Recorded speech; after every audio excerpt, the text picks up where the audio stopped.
GCCയിൽ ആദ്യമായി വിരുന്നുവരുന്ന Qatar world cup ഫുട്ബോളിനോടനുബന്ധിച്ച് ജീവകാരുണ്യ പ്രവർത്തനത്തിന് ഫണ്ട് കണ്ടെത്തുക എന്ന ഉദ്ദേശത്തോടെ ഹഫർ KMCC നൽകുന്ന വിന്നേഴ്സ് ട്രോഫിക്കും ഫാമിലി സൂപ്പർ മാർക്കറ്റ് നൽകുന്ന വിന്നേഴ്സ് ക്യാഷ് അവാർഡിനും KMCC നൽകുന്ന റണ്ണേഴ്സ് ട്രോഫിക്കും സെയിൻ സൂപ്പർ മാർക്കറ്റ് നൽകുന്ന റണ്ണേഴ്സ് ക്യാഷ് അവാർഡിനും വേണ്ടി ഹഫർ KMCC സെൻട്രൽ കമ്മിറ്റി സംഘടിപ്പിച്ച ഏകദിന സെവൻസ് ഫുട്ബോൾ ടൂർണമെന്റ് നവംബർ 17-ന് സിത്തീൻ റോഡിലെ റബവ മൽഹബുസലാം സ്റ്റേഡിയത്തിൽ അരങ്ങേറി.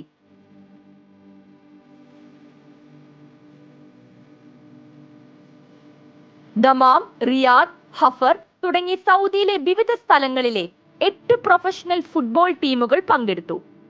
ടൂർണമെന്റിന്റെ ഫൈനലിൽ ഹഫർ FCയെ പരാജയപ്പെടുത്തി അല സൂപ്പർ മാർക്കറ്റ് ചാമ്പ്യന്മാരായി. Abdulla Periyaram, Salam master, Faisal master, Shafi, Ilyas, Moidu VM, Subair, Ashraf, Fasil Valanchery, Kalam, Jamshi, Kunhi Muhammad തുടങ്ങിയവർ നേതൃത്വം നൽകി.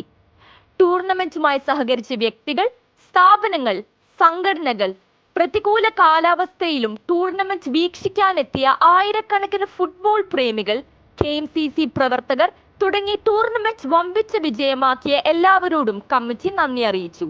EPM ന്യൂസിനു വേണ്ടി ഫ്രീസിയ ഹബീബ്.